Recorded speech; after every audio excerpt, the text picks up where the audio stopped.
دا درد به هغه خلک احساسوي په چا چې دا ورځ تېرې شوې وي. د مازدیګر وخت و، ګاډی راورسېدو، لاری راورسېده، لاری مو وکته، لاری مو ودروله. استاد ته مې وویل لاری کولاو که چې وګورو. نو لاری مو وکته، هر څه کلیرو. دا هغه زموږ د غریبۍ جونګړه چېرته چې موږ ډېر وخت ژوند وکړو.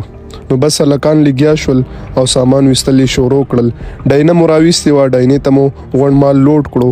په پیلنو ډاینو دا مال زموږ په 3 ډاینو کې ټول د دې ځای نه ویستی شو. د کلي محلت واړه مشران ټول چې کم دی په جمع سره زموږ سره په اتفاق وو. ښکارېدو کې هر څه داسې وي چې کم وي، خو نه، زموږ دا کډه چې دا تقریبا 4 ډاینې دی واغستې او دا مونږه راوړه دلته مو ځای کړو. د هغې نه وروسته هغه دیوالونه په کم کې چې مونږ خپل شپې سبا کولې، د دې نه وتګ دا پرېښودل زما دپاره ډېر ګران کار و. خپل احساسات او خپل ځان مې کنټرول کړو تر څو دا هر څه هیر کړم. 1 بجه شوه، ځان مو راورسوو بټخېلې ته. د تره کډه مې هم هغه د دې سره یو ځای کول ول. نو لګیا شو، کډه مو را بهر کړ. زموږ دا خیال و چې کډه به کمې وي، خو د دوی سامان زموږ نه هم 2 چنده و. په هغه وجه سره ډېر زیات وکړېدو. د سهار نه موسم بالکل سم و، خو چې ماښام شو زموږ د کډې د خېجولو وخت شو، باران شو نری خو نو دومره خوش کړو لکه مونږ چې ښه د شبو باران ته ولاړ یو. پاو باندې 3 بجې وي چې کډه بس ختمېدو ته قابو وه. هغه سامانونه کم چې په ډاله باندې راتلل هغه پاتې وو.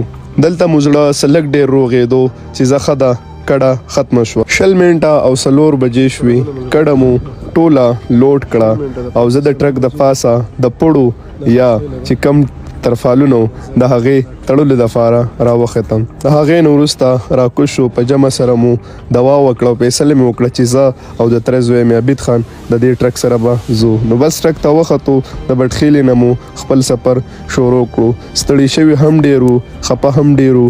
ملګري، انډیوالان، کور، کلی، علاقه رانه په داسې حال پاتې شوه. څه وخت وروسته د مردان علاقې ته ورینټر شو. دلته پر راتګ سره رڼا هم ولګېده، خو باران لا اوس هم نری ورېدو.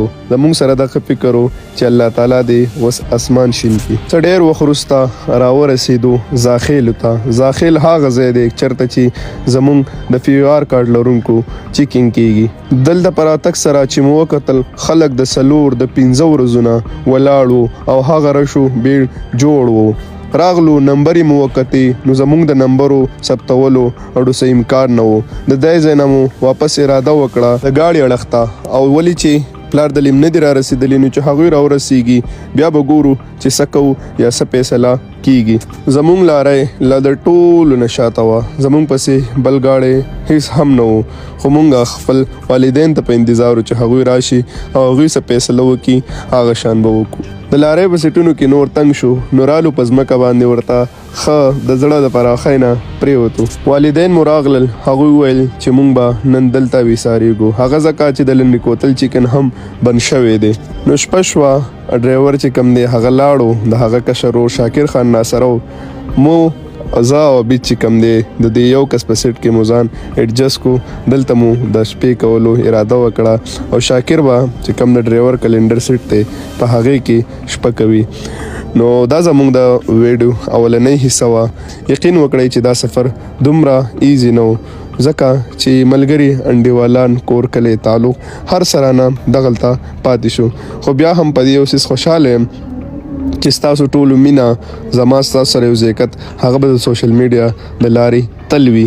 نو ویډیو چې د هر ځای نه ګورئ، ښه د باد اوسئ، په دعاګانو کې یاد ساتئ چې راتلونکی ژوند، راتلونکی وخت راته الله تعالی بهتر کړي. په دې ځای لا زموږ سفر ختم نه دی چې مخې ته څه راځي، څه کېږي، څه به وینو، هغه هر څه به ستاسو سره د دې نه بعد کې شیر کېږي. نو د راتلونکو ویډیوز هم په تمه شئ. کوشش کوو چې تاسو ته په وخت سره ویډیوز راوړو. او دا ویډیو تر دې ځایه وه، تر بلې ویډیو د لوی الله په امان.